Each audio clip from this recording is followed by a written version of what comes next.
baik melalui media dan juga melalui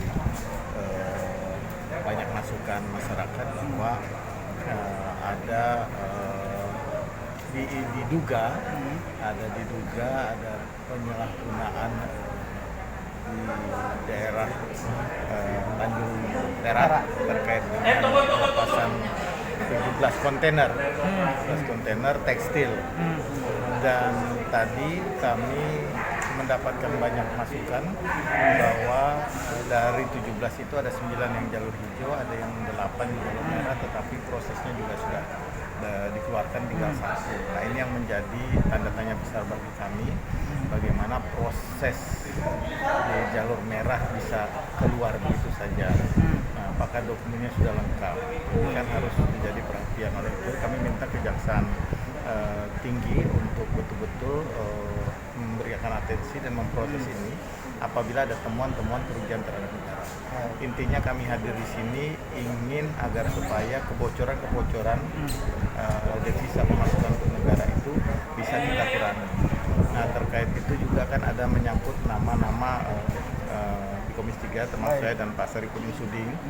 Kami juga telah mengkonfrontasi kepada Kepala Kejaksaan Tinggi, apakah kami kawan-kawan menanyakan apakah ada telepon dari kami dari mengaku difitnah. Kejaksaan Tinggi akan meminta untuk diklarifikasi kawannya. Kemudian tadi dari komunikasi dari Tempo juga ada di sana, dari Tempo juga ada ikut, dan semua bisa terkonfirmasi, termasuk mereka yang disebut itu PT-nya juga tidak ada satupun yang mengenal.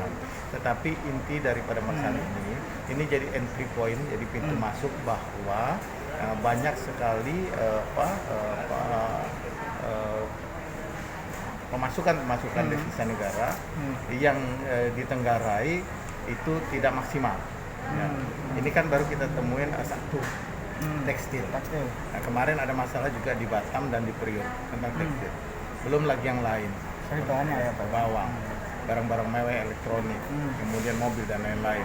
Nah, tadi berkembang ada usulan untuk dibentuk pansus.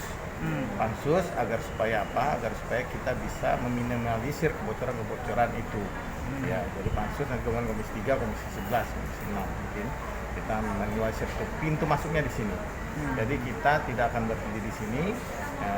Ini pintu masuknya. Kami juga terima kasih dengan media yang memberikan info ini. Begitu info ini kami turun langsung dan kami mendapatkan banyak masukan terkait dengan kebocoran tentang masukan devisa negara terkait dengan impor barang.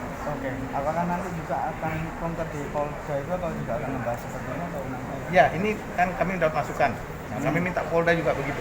Seluruh aparat penegak hukum, bukan hanya tentang tekstil saja, tapi semuanya. Nah, tekstil ini khusus untuk masuk. Ada target kapan nggak untuk pansusnya itu nanti?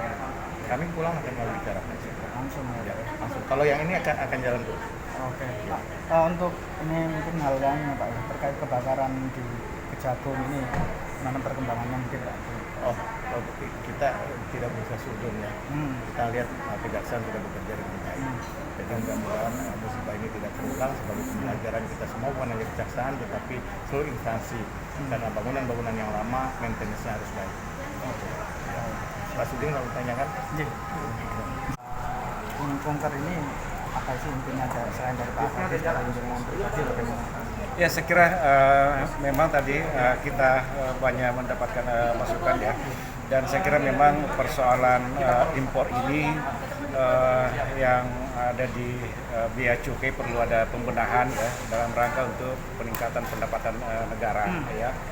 Nah, dalam kaitan menyangkut masalah case menyangkut 17 kontainer yang diduga kuat bahwa dilepaskan ya tanpa melalui mekanisme prosedur yang ada, ya saya kira kita minta pihak Kejaksaan Tinggi ya untuk melakukan proses dan diusut tuntas ya siapa yang bermain di balik kasus ini sehingga itu bisa dilepaskan tanpa ada suatu prosedur yang tidak memenuhi satu prosedur atau mekanisme yang ada gitu kan.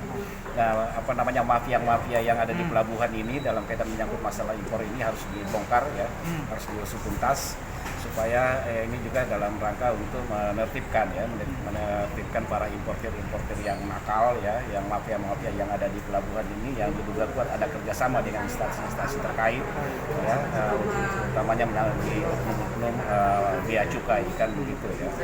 Karena ada beberapa pertanyaan tadi yang tidak bisa dijawab oleh pihak bea cukai yang menyangkut masalah ada kenapa ada 9 di jalur di jalur hijau, kenapa ada 8 di jalur merah kan begitu kan, kenapa tidak